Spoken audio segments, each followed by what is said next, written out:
በስመ አብ ወወልድ ወመንፈስ ቅዱስ አሐዱ አምላክ። ብፁዕ አባታችን አቡነ አብርሃም የመንበረ ፓትርያርክ ጠቅላይ ጽሕፈት ቤት ዋና ሥራ አስኪያጅ፣ የባህር ዳርና የሰሜን ጎጃም ሀገረ ስብከት ሊቀ ጳጳስና የቅዱስ ሲኖዶስ አባል ክቡር ሊቀ ኅሩያን በላይ መኮንን፣ የባህር ዳር የደራሲያን ማህበር ፕሬዝዳንትና የክልሉ የሀገር ሽማግሌ ዋና ሰብሳቢ፣ ክቡር መላከ ጽዮን ቆሞስ አባ ገብረ ሚካኤል ድረስ የደብረ ጽዮን ሰላማዊ ቅዱስ ማርያም ገዳም ዋና አስተዳዳሪ፣ ክቡራን የባህር ዳር ሀገረ ስብከት የልዩ ልዩ ክፍል ሰራተኞች፣ ክቡራን የአድባራትና የገዳማት አስተዳዳሪዎች፣ ክቡራን ሊቃውንተ ቤተ ክርስቲያን፣ ካህናት፣ ዲያቆናት፣ ክቡራንና ክቡራት እንግዶቻችን እንዲሁም የዕለቱ ውድ ተመራቂዎቻችን በልዑል እግዚአብሔር ስም እንደምን አደራችሁ? እንደምን ሰነበታችሁ? እንደምን አረፈዳችሁ? ምስጋና የባህሪው የሚሆን ልዑል እግዚአብሔር ስሙ ጽንፍ እስከ ጽንፍ የተመሰገነ ይሁን። እንኳን ለዚህ አደረሰን አደረሳችሁ።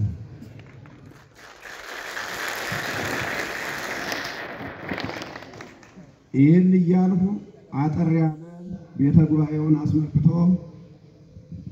መግለጫ ወይም ሪፖርት አቀርባለሁ። ይኸውም እንደሚከተለው ነው። በኢትዮጵያ ኦርቶዶክስ ተዋሕዶ ቤተክርስቲያን በባህር ዳር ሀገረ ስብከት በደብረ ጽዮን ቅዱስ ማርያም ገዳም ጉባኤ ቤታችን በዛሬው ዕለት የሚያስመርቃቸውን እጩ መምህራን ምክንያት በማድረግ የቀረበ አጭር መግለጫ። ለጠቢብ ማእምረ ይሰምይዎ ወለጥዑመ ቃል ፈድፋደ ይፄውዕዎ ነቃ ሕይወት ህሊና ሰናይት ለእለ አጥረይዋ ወትምህርተ አብዳንሰ እኪት። አማርኛ ልቡ ጠቢብ የሆነ አስተዋይ ነው፣ ለከንፈሩ ጣፋጭ የሆነ ትምህርትን ያበዛል። ገንዘብ ላደረገው ሰው ዕውቀት የሕይወት ምንጭ ነው፣ ስንፍና ግን የሰነፎች ቅጣት ነው። መጽሐፈ ምሳሌ ምዕራፍ 16 ከቁጥር 21 እስከ 22። ጊዜ በትናንት በዛሬና በነገ የተከፈለ ነው። ትውልድም የትናንት የዛሬና የነገ ተብሎ ይከፈላል። ትናንት ያለፈው ትውልድ ባህሉን፣ የኑሮ ዘይቤውን፣ ማህበራዊ ሕይወቱንና ዕውቀቱን ለዛሬው ትውልድ አስተላልፎ ያልፋል። የዛሬው ትውልድ ደግሞ ከትናንት የተቀበለውን በማሳደግ እና ከቻለም የራሱን አስተዋጽኦ በመጨመር ለመጪው ትውልድ የሚጠቅም ነገር ያስተላልፋል። ከትናንት ወደ ዛሬ ከሚተላለፉ ጠቃሚ ነገሮች አንዱ ዕውቀት ነው። ትናንት የነበረን ዕውቀት ሳይዛነፍ ሳይቀነስና ሳይጨመር በማስተላለፍ በኩል ደግሞ የኢትዮጵያ ኦርቶዶክስ ተዋሕዶ ቤተክርስቲያን በዓለም ቀዳሚዋ ናት። ቤተክርስቲያናችን በዜማዋ፣ በትርጓሜዋ፣ በጥበቧ፣ በቅኔዋና በአጠቃላይ ፍልስፍናዋ ራሷን ልዩ ከማድረጓ በተጨማሪም ሀገራችን ኢትዮጵያንን የዓለምን ቀልብ እንድትገዛ ያደረጋት ይህ በቤተ ክርስቲያን ውስጥ ያለ ልዩ ህብረ ቀለም ነው።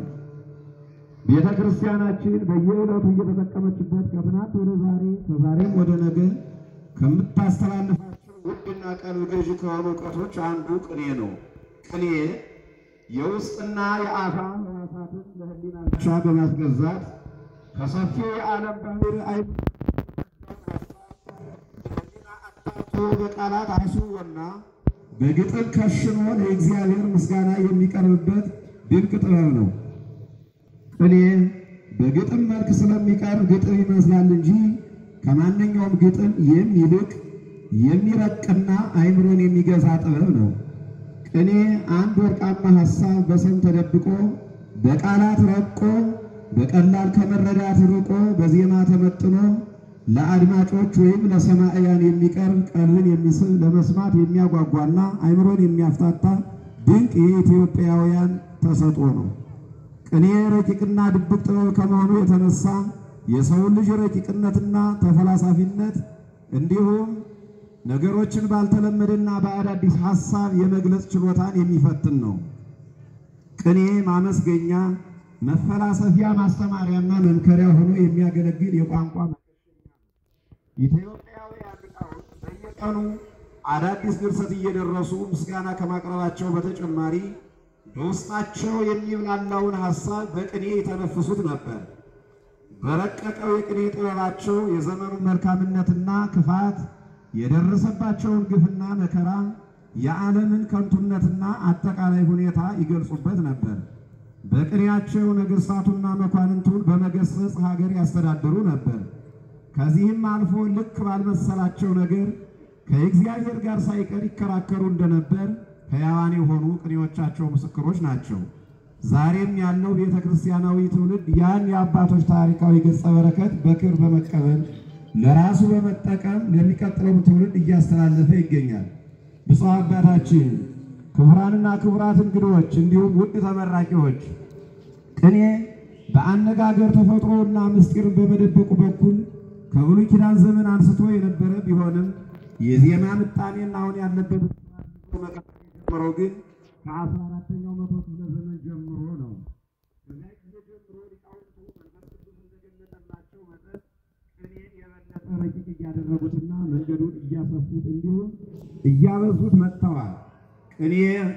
የቅኔ እድገት ሲታይ ርባ ጭምሩ፣ አገባቡ፣ የዜማ አመጣጠኑና የቅኔ ንባቡ አሰቃቁ ከጊዜ ወደ ጊዜ እያማረና ስርዓት እየያዘ መጥቷል።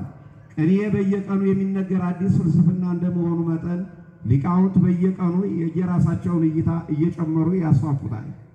የትናንት እውቀትን ለነገ በማስተላለፍ በኩል ጉባኤ ቤቶች የመጀመሪያዎቹ ናቸው። ሊቃውንቱ ጉባኤ ቤትን ልክ እንደ ቤተ ክርስቲያን ይቆጥራሉ። ምክንያቱም ያለ ጉባኤ ቤት የምትቀጥል ቤተ ክርስቲያን የለችምና። እውቀትን ለትውልድ በማስተላለፍ በኩል በወሎ ዋድላ፣ በጎጃም ደግሞ ዋሸራ ማርያምና ደብረ ጥበብ ጎንጅ ቴዎድሮስ ተጠቃሾች ናቸው። እነዚህ ቦታዎች ማኅተመ ቅኔያት ናቸው። ምክንያቱም እነዚህ ቦታዎች ቅኔን ጸንሰውና ወልደው በክብርና በጥበብ አሳድገውታል። ቅኔ ወደ ሌላ ቦታዎች መስፋፋት የጀመረው ከእነዚህ ቦታዎች ተወልዶ ከጎለመሰ በኋላ ነው። ለትርጓን ቅኔ ተወልዶ ያደገውና የጎለመሰው በእነዚህ ቦታዎች ቢሆንም በደጋማው ምዕራብ ጎጃም ውስጥ በሚገኘው በቋሪት ወረዳ ስር ባለችው ደብረ መድኃኒት ሸጎሪያና የቅኔ ምስክር ቤተ ጉባኤ ተከተመ ግን እነሆ ዘመናትን አስቆጥሯል። ሸጎሪያና የቅኔ ምስክር ቤተ ጉባኤ በታላቁና በአንጋፋው የቅኔው ኮከብ አባታችን በሊቀ ሊቃውንት ያሬድ ሽፈራው ከተመሰረተ ጀምሮ ብዙ ጳጳሳትንና ኤጲስቆጶሳትን አንቱ የተባሉ የቅኔ መምህራንን እና ሴቶች መነኮሳያት መምህራትን ለቁጥር የሚያዳግቱ ካህናትን እና ዲያቆናትን በማፍራት ለቤተ ክርስቲያን አበርክቷል። በዚህ ቦታ ቅኔ ብዙ እድገቶችንና መሻሻሎችን አግኝቷል። በዚህ ቦታ አዳዲስ መዋቅሮች ተጨምረዋል። አዳዲስ የቅኔ ሕጎች ረቀዋል። በነበረው የአበው የቅኔ ባህል ላይ አዳዲስና ማራኪ የቅኔ ባህላት ተጨምረዋል። በዚህ ቦታ ቅኔ ልዩ የንባብ አሰካክንና ጣዕምን አግኝቷል። በዚህ ቦታ የነበረው የአበው ባህልና ትውፊት ተጠብቆ ቅኔም ሕያው እንደሆነ እንዲቀጥል ሆኗል። ዓለም ግዕዝን በጣለችበትና ባጣጣላችበትና ቅኔን በጠላችበት ዘመን የቤተ ክርስቲያን ውድ ሀብት የሆኑት ቅኔና ግዕዝ ስርዓቱን ጠብቀው ለትውልድ እንዲተላለፉ አድርጓል። አሁንም በሀገሪቱ ያሉ የቅኔ ጉባኤ ቤቶች አሉ። የዚህ ታሪክና የትውፊት አስቀጣይ ጉባኤ ቤት ልጆች ናቸው። ከዚያ ጉባኤ ቤት ከተወለዱት ታላላቅ ጉባኤ ቤቶች ውስጥም አንዱ አርቆ አሳቢና ለአብነት ትምህርት ተቆርቋሪ በሆኑት አባታችን ብፁዕ አቡነ አብርሃም የመንበረ ፓትርያርክ ጠቅላይ ጽሕፈት ቤት ዋና ስራ አስኪያጅ፣ የባህር ዳርና የሰሜን ጎጃም አህጉረ ስብከት ሊቀ ጳጳስና የቅዱስ ሲኖዶስ አባል ፈቃድና ክትትል የሚመራው በባህር ዳር ሀገረ ስብከት በደብረ ጽዮን ሰላም አድርጌው ቅዱስ ማርያም ገዳም ስር የሚገኘው ቤተ ቅዱስ ያሬድ የቅኔና የትርጓሜ ምስክር ጉባኤ ቤት ይህም ቤተክርስቲያናዊ የሆነ ድንቅና ረቂቅ የቅኔ ጥበብ ለትውልድ ማስተላለፍ ከጀመረ እነሆ 10 ዓመታትን አስቆጥሯል። ጉባኤ ቤቱ ከተጀመረ ጀምሮ በሀገሪቱ ብዙ ፖለቲካዊና ማህበራዊ ቀውሶች ተፈጥረዋል። ከነዚህም መካከል የኮሮና ወረርሽኝ፣ ከፍተኛ የእሳት ቃጠሎና የሰላም መደናቀፍ ዋና ዋናዎቹ ናቸው። በዚህም ደጉ የባህር ዳር ሕዝብ ብፁዕ አባታችንና የባህር ዳር ሀገረ ስብከት ኃላፊዎችን ጨምሮ ደብረ ጽዮን፣ ሰላም አርጊው እንዲሁም መንግስታዊ የሆኑና መንግስታዊ ያልሆኑ ተቋማት ተረባርበው ከደቀ መዛሙርቱ ጎን በመቆም የመበተን ችግር ሳይገጥማቸው ደቀ መዛሙርቱ ባሉበት ቁጥራቸው ሳይቀንስ ከ2000 እስከ 2500 ደርሰው ይገኛሉ። በሰላሙ ጊዜ ግን ይህ ቁጥር የደቀ መዛሙርቱ ብዛት ከ4000 እስከ 4500 ይደርሳል። ብፁዕ አባታችን ክቡራንና ክቡራት እንግዶች እንዲሁም ውድ ተመራቂዎች ጉባኤ ቤታችን በአማካይ የአንድ ዩኒቨርሲቲ ግቢ ሊያስተናግድ ከሚችለው በላይ ደቀ መዛሙርት ቢኖሩትም በአንድ መምህር የሚመራና የአባቶችን ስርዓትና ትውፊት ጠብቆ የሚጓዝ ጉባኤ ቤት ነው። ይህም እንዲሆን ያደረገው ቤተ ጉባኤው የራሱን የአስተዳደር ስርዓት በመቅረጽ በመምህሩና በደቀ መዛሙርቱ ስምምነት የጸደቁ ሕጎችን በማርቀቅና እነዚህን ስርዓቶችና ሕጎች የሚያስፈጽሙ ደቀ መዛሙርትን በመመልመል ልክ ላለው የጊዜ ወሰን እንዲሰሩ በማድረግ ነው። ይህም ጉባኤ ቤቱን በየቀኑ ከቅኔ ዘራፊዎች እስከ ጀማሪ ደቀ መዛሙርት ድረስ እያንዳንዱ ደቀ መዝሙር ምን ሲሰራ እንደዋለ የሚፈትሽ የአሰራር ስርዓት ዝርጋታ ያለው ጉባኤ ቤት እንዲሆን አስችሎታል። በዚህ የአሰራር ስርዓት መሰረት ወደ ጉባኤ ቤቱ ለመማር የመጡ ደቀ መዛሙርት የአበውን ስርዓትና ትውፊት በጠበቀ መልኩ ይስተናገዳሉ። ጉባኤ ቤቱ ስራ ከጀመረበት ጊዜ ጀምሮ ከተለያዩ የሀገሪቱ ክልሎችና ክፍሎች እንዲሁም ከጎረቤት ሀገራት የሚመጡ ደቀ መዛሙርትን እስከሚፈልጉት ደረጃ ድረስ በማስተማር አእላፍ አገልጋዮችን ለቤተ ክርስቲያን አበርክቷል። ጉባኤ ቤቱ ሴቶች መነኮሳያትን ጭምር የሚስተናገዱበት መሆኑ ከሌሎች ጉባኤ ቤቶች ለየት ያደርገዋል። ይህም ለሴቶች የተለየ መኖሪያ ቦታ በመስጠትና የሚያበረታታ ልዩ እንክብካቤ በማድረግ ነው። ከዚህም በተጨማሪ ከተለያዩ ቦታዎች በተለያዩ ቤተ ክርስቲያኗ ሙያዎች ምስክር ያላቸው መምህራንና በዘመናዊው 12ኛ ክፍልን ያጠናቀቁና የመጀመሪያና የሁለተኛ ዲግሪ ያላቸው እንዲሁም ብዙ መነኮሳት ደቀ መዛሙርት ጭምር እነርሱን በሚመጥን መስተንግዶ እየተስተናገዱ የጎደላቸውን ዕውቀት የሚሞሉበት ነው። ይህም ጉባኤ ቤቱን በማንኛውም ቤተ ክርስቲያናዊ አገልግሎት ተደራሽ ለማድረግ ከሚደረገው ጥረት የተገኘ ነው። ብፁዕ አባታችን ክቡራንና ክቡራት እንግዶች፣ ውድ ተመራቂዎች ጉባኤ ቤታችን ከዓመት እስከ ዓመትና ከእሁድ እስከ እሁድ ድረስ እንዲሁም በቀንና በሌሊት ትምህርት የማይቋረጥበት ከሌሎች ጉባኤ ቤቶች የሚለይ ጉባኤ ቤት ነው። ከሰኞ እስከ ዓርብ ደቀ መዛሙርት በየተራ ቅኔ የሚነግሩበት ሲሆን እሁድና ቅዳሜ እንዲሁም በአበይት በዓላት ደግሞ ለመምህርነት የታጩ ደቀ መዛሙርት ከሁለት ተከፍለው ከመምህሩ እግር ስር ቁጭ ብለው አዋጁን፣ አገባቡን፣ ግሱን፣ እርባቅምሩንና ጎዳና ቅኔውን እንዲሁም አጠቃላይ የቅኔ ሙያዎችን የሚቀስሙበት ዕለት ነው። በጉባኤ ቤታችን ትምህርት የማይኖረው ጉባኤ ቤቱ በሚገኝበት ደብር የንግስ በዓል ካለና 9ኙ አበይት የጌታችን የመድኃኒታችን የኢየሱስ ክርስቶስ በዓላት ከሆኑ ብቻ ነው። ስለዚህ በዓመት ትምህርት የማይኖርባቸው ዕለታት ከ13 ያልበለጡ ናቸው። ይህም የደቀ መዛሙርቱ ጊዜ እንዳይባክንና በአጭር ጊዜ የሚፈልጉት ደረጃ ላይ ደርሰው ወደ አገልግሎት ወይም ደግሞ ወደሚፈልጉት ሌላ የቤተ ክርስቲያን ትምህርት እንዲሸጋገሩ አግዟቸዋል። ብፁዕ አባታችን ክቡራንና ክቡራት እንግዶች እንዲሁም ውድ ተመራቂዎች ጉባኤ ቤታችን በሀገሪቱ ከፍ ያለ ስም ያለው የምስክር ጉባኤ ቤት እንደመሆኑ መጠን የሁሉም ጉባኤ ቤቶች ባህል ይቀጸልበታል። የዋርላ የጎንጅና የዋሸራ አገባባት እና አዋጆች እንዲሁም የቤተ አበው የቅኔ ባህልና ስርዓት እንዲሁም መጽሔት እንደየቤቱና እንደየአይነቱ በስርዓት ትውፊቱን ጠብቆ ይቀጸልበታል።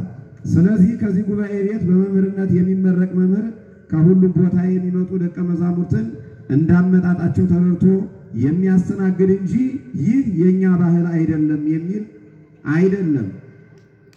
ብፁዕ አባታችን ክቡራንና ክቡራት እንግዶች እንዲሁም ውድ ተመራቂዎች ጉባኤ ቤታችን የቅኔ መማሪያ ብቻ ሳይሆን የትርጓሜ መጻሕፍትም ጭምር መማሪያ ነው። በየሳምንቱ ቅዳሜና በጾመ ፍልሰታ ሁሉም ደቀ መዛሙርት በተሰበሰቡበት ወንጌልና ሌሎችን መጻሕፍት ይተረጎማሉ።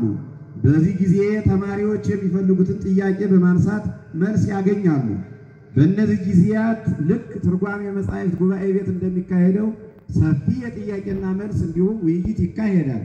በዚህ ጊዜ ብቻ ሳይሆን በቅኔ ዘረፋ ጊዜና ተማሪዎች ቅጸላ በተቀመጡበት ጊዜ ሁሉ ከብሉያት፣ ከሐዲሳት፣ ከሊቃውንት፣ ከመነኮሳትና ከሌሎችም አዋልድ መጻሕፍት ያሉት የጥሬ ንባብና የትርጓሜ ሐሳቦች ለውይይት ይቀርባሉ። ተማሪዎች ከማንኛውም መጽሐፍ ጥሬ ንባብ ወይም ትርጓሜ አንስተው እንዲጠይቁ ይበረታታሉ። በዚህም ምክንያት አንዳንድ ቀን አገባብና ግስ ቅጸላው የትርጓሜ መጻሕፍት ቅጸላ ይሆናል። በዚህም ተማሪዎች ቅኔ ብቻ ሳይሆን ሃይማኖታቸውንና ነገረ መለኮትን እንዲያውቁ ይደረጋል። ከዚህም በተጨማሪ ዕውቀትና ጥበብን መሻትን፣ አንባቢነትንና ተመራማሪነት እንዲሁም ቅኔና የትርጓሜ መጻሕፍት የማይለያዩ ነገሮች መሆናቸውን እንዲረዱ ይደረጋል። ብፁዕ አባታችን፣ ክቡራንና ክቡራን እንግዶች እንዲሁም ውድ ተመራቂዎች ጉባኤ ቤታችን የቅኔና የግዕዝ ቋንቋ እውቀት ተደራሽነት ለማስፋት ከሀገር ውስጥ እስከ ውጭ ሀገር ድረስ የመማር ፍላጎት ያላቸውን ዘመኑ ያመጣውን ቴክኖሎጂ በበጎ በመጠቀም በዩቲዩብ እና በፌስቡክ የቅኔ የግዕዝ ትምህርት ይሰጥ ነበር። አሁን ግን በሀገሪቱ ባለው ነባራዊ ሁኔታ ኢንተርኔት በመቆሙ ምክንያት ይህን ዓለም አቀፋዊ አገልግሎት እንድናቆም ተገደናል። ጉባኤ ቤታችን ላለፉት 10 ዓመታት ከላይ በተገለጸው መልኩ ብዙ ደቀ መዛሙርትን ለቁም ነገር አብቅቶ ለቤተ ክርስቲያን ያበረከተ ሲሆን ለወደፊት ደግሞ ከዚህ የበለጠ ተደራሽነቱን በማስፋት አገልግሎቱን ይቀጥላል።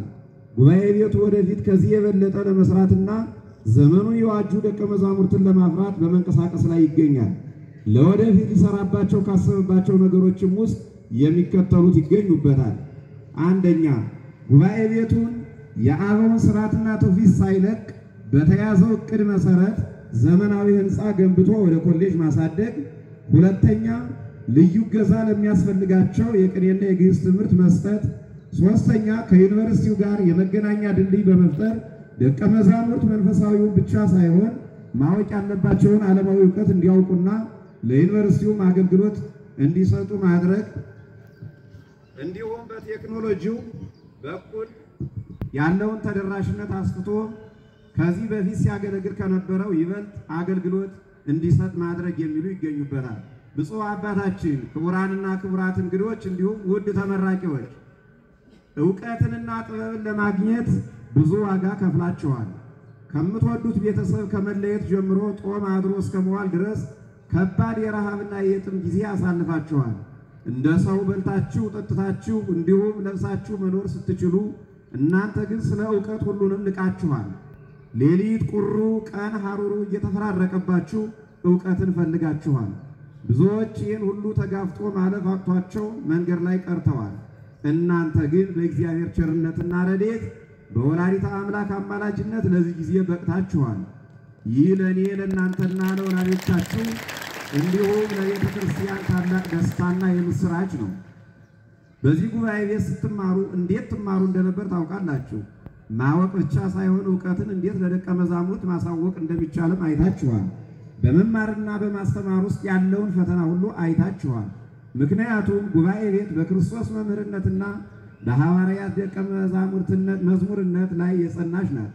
ከዚያ ጀምሮ መምህርነት፣ ደቀ መዝሙርነትና በዚያ ውስጥ ያሉ ችግሮች ሁሉ ቀጥለዋል። በክርስቶስ ጊዜ የወንጌል ትምህርት እንዲስፋፋ የማይፈልጉ ሰዎች እንዳሉ ሁሉ አሁንም ጉባኤ ቤት እንዳይሰፋ የሚፈልጉ ሰዎች ከውስጥም ከውጭም አሉ። ስለዚህ ጉባኤ ቤት በመትከልም ሆነ በሌላ መንገድ ቤተ ክርስቲያንን ልታገለግሉ ስትሉ ነገሮች ሁሉ አልጋ ባልጋ የሚሆኑላችሁ ሳይሆን ብዙ ፈተና ሊገጥማችሁ እንደሚችል ከወዲሁ እንድትገነዘቡ ፈልጋለሁ። እናንተ ግን እነዚህን ፈተናዎች እንደ ጸጋ በመቁጠርና በፈተናዎች ውስጥ አምላከ አበው እንዲጠብቃችሁ በመጸለይ ቤተ ክርስቲያን እንድታገለግሉ ስል የአደራ ቃሌን አስቀምጣለሁ።